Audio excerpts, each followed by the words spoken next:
हमने कुछ किया पूरी दुनिया के अगेंस्ट जा करके, या अपना कोई डिसीजन लिया कि मुझे ये सही लग रहा है, लोगों ने मना भी किया, फिर भी हमने किया और उसमें हम फेल हो गए। अब वो बार बार हमको अपना वो फेलियर याद आ रहा है, नहीं भी आ रहा तो दुनिया हमको याद दिला रही है। तो बाहर से भी हमारे ऊपर अटैक हो रहा है और अंदर भी हमारे ऊपर अटैक हो रहा है। चलो बाहर से जो अटैक हो रहा है उसको तो आप फिर भी हैंडल कर सकते हो, उनसे लड़ लो झगड़ लो तो वो भी कहेंगे यार क्या लड़ाई झगड़ा करना है, छोड़ो बात मत करो इनसे इसके बारे में। और अंदर जो अटैक हो रहा है उसको कैसे हैंडल करें? सारा खेल यही है कि हमारे अंदर हर वक्त कई तरह के अटैक्स चलते रहते हैं, उससे कैसे बचो? आप चाहे पहाड़ पे चले जाओ, चाहे मूवी देख लो, चाहे कुछ भी कर लो, कुछ देर के लिए आप उसको भूल सकते हो, ठीक है ना? दारू पी ली, कुछ देर के लिए भूल गए, फिर याद आ जाएगी, जैसे होश में आओगे फिर से याद आ जाएगी, सारी बातें दिमाग में घूमने लग जाएगी। तो खुद से कैसे बचे? कि मेरे सारे सेशंस का एसेंस क्या है? ये नहीं है कि बाहर की दुनिया से कैसे लड़ना है, अंदर की दुनिया से कैसे लड़ना है। अंदर जो हमारे गड़बड़ हो रही है उसको कैसे हैंडल करें?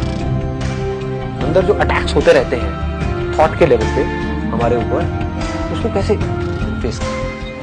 क्योंकि अगर आप उसको फेस कर गए तो बाहर आपके लिए फेस करना क्या बड़ी बात। एक्चुअल में बाहर कोई अटैक होता नहीं, होता अंदर ही है। बाहर अगर कोई आपको कुछ बोल भी रहा है तो अल्टीमेटली चॉइस आपके हाथ में है कि उसका असर आपके ऊपर हो या ना हो। अगर इस बात को हम समझ पाए, आप चाहो तो अपने मन में बोल दो अरे ये तो यही है, समझ गए? असर होना बंद। आपको नहीं इसने ऐसा क्यों बोला, तो असर ज्यादा होगा।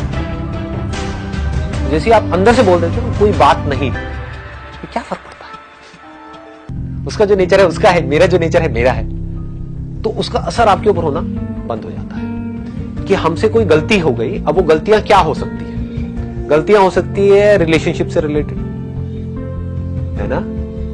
अब वो रिलेशनशिप खत्म हो गई, अब आप उसके बारे में सोच रहे हो तो आपको अपने ऊपर ही गुस्सा आ रहा है, क्योंकि समझ एक दिन में डेवलप नहीं होती, धीरे धीरे होती है। कोई मां के पेट से समझदार नहीं निकलता है, राइट?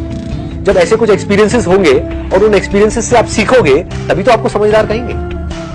जिसकी लाइफ में जितनी ज्यादा गड़बड़ हुई होगी और अगर उसने उससे सीख लिया है तो वो उतना ही समझदार है। Wisdom is directly proportional to your failures and setbacks and your power of overcoming. इसको ध्यान से समझो। तो जो भी गड़बड़ हुई है आपकी लाइफ में, उसको सबसे पहले तो एक्सेप्ट कर लो, हाँ ठीक है गड़बड़ हुई, and try to learn from it. तो हो सकता है आपको जवाब मिले कि कहीं मैंने कमिट करने में जल्दीबाजी तो नहीं करती थी इस रिलेशनशिप में, कि 4 दिन की रिलेशनशिप थी और मैंने फटाफट से डिसीजन ले लिया। तो इससे आपने क्या सीखा? कि आप जल्दी में कोई डिसीजन नहीं लेना है, स्पेशली बड़े डिसीजंस तो बिल्कुल भी नहीं लेने। करियर का डिसीजन, रिलेशनशिप का डिसीजन, ये वो लेते हैं तो जल्दी में ले लेते हैं। जब भी कोई बड़ा डिसीजन लेना हो, इसको पकड़ के रखो। This is called wisdom. जब भी हमारे अंदर से ये आता है कि हम पुरानी सिचुएशंस के बारे में सोच करके दुखी हो रहे हैं, तो उससे सीखो, go into the root cause of it, ताकि वो जो गलती आपने करी वो दोबारा मत करो। That is important. पहली बार अगर आपने लाइफ में कोई भी गलती करी तो वो गलती नहीं है, अनजाने में करी है तो वो गलती नहीं है, लेकिन उसी गलती को आप बार बार कर रहे हो, ये गलती है। मुझे एक चीज की नॉलेज ही नहीं है और मैंने सही सोच करके किया लेकिन मेरे साथ में गलत हो गया, ये गलती नहीं है। कुछ भी नया करेंगे तो उसमें सही और गलत होने की तो पॉसिबिलिटी रहेगी ना, सक्सेस फेलियर की तो रहेगी ना। तो आप फेल हो गए, इसमें कोई गलती नहीं है, लेकिन उस फेलियर से कुछ सीख नहीं रहे और दुखी हो रहे हो, ये गलती है, ये ब्लंडर है। अपनी गलतियों के बारे में सोच करके आप दुखी हो रहे हो, रो रहे हो, परेशान हो रहे हो, ये गलती है। कोई भी गलती आपकी लाइफ की इतनी बड़ी नहीं है कि वो आपके ऊपर हावी हो सके। हमेशा अपने अंदर इस बात को याद रखें। मेरी लाइफ की जितनी भी बड़ी से बड़ी गलतियां हैं, मैं उससे बड़ा हूं।